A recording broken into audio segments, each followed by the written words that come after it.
Jail के वरिष्ठ jail अधीक्षक का बड़ा बयान। कहा, साहिल और मुस्कान नशे के आदी हैं। हमारे यहाँ नशा मुक्ति केंद्र चलता है तो दोनों को डॉक्टर्स से मिलकर दवाई दिलाई गई।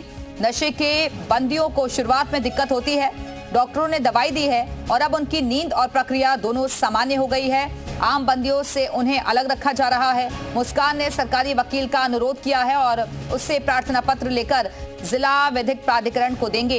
ये बंदी का अधिकार होता है, जेल में रहने की उनकी नियमित प्रक्रिया चल रही है। वो बंद है, क्या उनका रूटीन है, क्या बिहेवियर है आमतौर पर?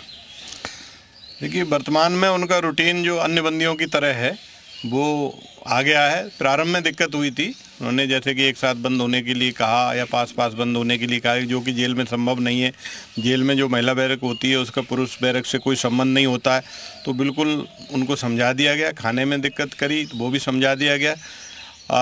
उनको नशे की आदत है तो हमारे यहाँ नशा उन्मूलन केंद्र चलता है, उसको हम उसके माध्यम से दवाई दिलवा रहे हैं। एंटी विड्रॉल सिम्टम्स थे तो डॉक्टर को दिखा दिया गया, दवाई दिलवाई गई। जैसा कि आपने कहा प्रेगनेंसी टेस्ट वगैरह कराए गए, तो ऐसी कोई वो नहीं आई है।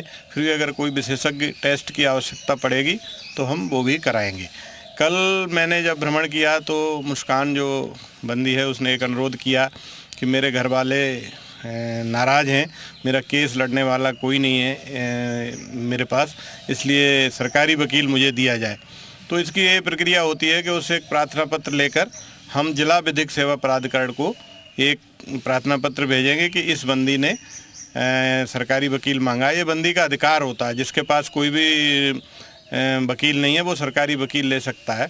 तो हम शीघ्र ही जिला विधिक सेवा प्राधिकरण को उसका प्रार्थना पत्र भेजकर सरकारी वकील के लिए उसका प्रार्थना पत्र अग्रसारित कर देंगे। बाकी जेल में अब उनकी रहने की और नियमित प्रक्रिया सुचारू रूप से चल रही है। सर, इस पूरे मामले से पूरे देश की बात करें, उत्तर प्रदेश की बात करें, मेरठ की बात करें, लोगों में बहुत गुस्सा है। उस दिन देखा कि वकीलों ने पिटाई कर दी। ऐसे में इन दोनों की सुरक्षा के लिए भी आपने कोई अलग अंदर इंतजाम किए हैं? हाँ, ये बात बहुत ही महत्वपूर्ण है कि सुरक्षा की दृष्टि से हम दोनों का विशेष ध्यान रख रहे हैं और थोड़ा सा बंदियों से अलग भी रख रहे हैं। बिल्कुल अलग इसलिए नहीं रख रहे कि एकांतवास में नहीं रखा जा सकता है। ये हमारा प्रयास ये है कि हम सीसीटीवी के माध्यम से मॉनिटरिंग कर रहे हैं, बंदी रक्षक हमारे मॉनिटरिंग कर रही हैं। जो लड़कियां हैं वो लड़की के ऊपर और पुरुष हैं वो पुरुष के ऊपर। जेलर और डिप्टी जेलर, मैं खुद रेगुलर मॉनिटरिंग कर रहा हूं। सुरक्षा का ध्यान इसमें हम अधिकतम रख रहे हैं तथा यहाँ पर सामान्य रूप से वो रह रहे हैं।